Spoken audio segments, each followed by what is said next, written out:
Innings ব্যবধানে পরাজয় এবং ৭৮ রানের পরাজয়ের কারণে নাজমুল হোসেন শান্ত রেগে গিয়ে নিজেই অধিনায়কত্ব জায়গা থেকে সরে আসলেন। তিনি সরাসরি জানিয়ে দিয়েছেন অধিনায়কত্ব তিনি আর করতে চান না, সরে আসতে চান। তবে বাংলাদেশ কিন্তু একটা বিপাকে পড়ে গেল। এখন কাকে অধিনায়কের দায়িত্ব দেবে? দলে তো সবাই তো পারফরমেন্স কেউ করতে পারতেছে না, কাকে দেবে? তা বাংলাদেশের জন্য একটা ডিফিকাল্ট সিদ্ধান্ত হতে পারে। নাজমুল হোসেন শান্ত এই ম্যাচটাতে ভালো খেলছিল, সিরিজটাতে প্রথম ম্যাচে 2টি 100 করছে। এই ম্যাচে 2 ইনিংসে কোনো ব্যাটিংরাই ভালো করতে পারে নাই, সেক্ষেত্রে নাজমুল হোসেন শান্তও কিন্তু ভালো করতে পারে নাই।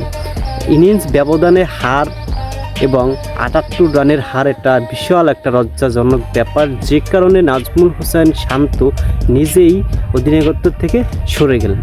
এবার নতুন অধিনায়কত্ব কাকে দেবে সেটি আসলে দেখার বিষয়। তবে আপনার কি মনে হয় নাজমুল হোসেন শান্ত যে রাগে সরে গেলেন অধিনায়কত্ব জায়গা থেকে? প্রথম ম্যাচটাতে তিনি 202বার 2টা 100 করলো 2 ইনিংসে, তারপর সে ম্যাচটা জিততে পারেনি, একটা ব্যাড লাক। সেখান থেকে এই ম্যাচে তিনি রান করতে পারে না এবং দলের অন্যান্য ব্যাটসম্যানেরাও রান করতে পারে নাই। সেখান থেকে তিনি রাগে ক্ষোভে দল থেকে নিজে অধিনায়কত্ব জায়গা থেকে সরে আসলেন। তিনি বিসিবিকে জানিয়ে দিয়েছেন সরাসরি, আমি আর অধিনায়কত্ব করতে চাচ্ছি না। তবে অধিনায়কত্ব কাকে দিবে, কাকে অধিনায়কত্ব দিলে বাংলাদেশের জন্য বেটার হবে, ভালো হবে, বেটার খেলবে বাংলাদেশ, সেটা অবশ্যই আপনি আপনার মূল্যবান মন্তব্য রেখে যেতে পারেন কমেন্টসের মাধ্যমে। মন্তব্য বা আপনার ধারণা সঠিক। যাই হোক, এখন বাংলাদেশের সামনে কিন্তু 2টি টেস্ট ছিল, সেটা শেষ হয়ে গেছে। এখন ওয়ানডে ম্যাচ শুরু হবে। ওয়ানডে ম্যাচের জন্য প্রস্তুতি, মুস্তাফিজুর রহমান অলরেডি চলে গেছে, তাসকিন আহমেদও চলে গেছে।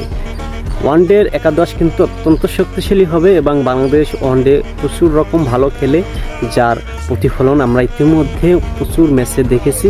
আজকে এখন থেকে শ্রীলঙ্কার ম্যাচে যে খেলবে ওয়ানডে, সে ওয়ানডেও তার প্রমাণ বাংলাদেশের ব্যাটাররা রাখবে এবং বলাররা রাখবে। ফলে যেটি হবে, বাংলাদেশ সিরিজ উইন করবে, তাতে নিঃসন্দেহে বলা যেতে পারে শ্রীলঙ্কার থেকে বাংলাদেশ অন্তত ওয়ানডে শক্তিশালী। তবে সেটা দেখার বিষয় কতটা কি ভালো করতে পারে।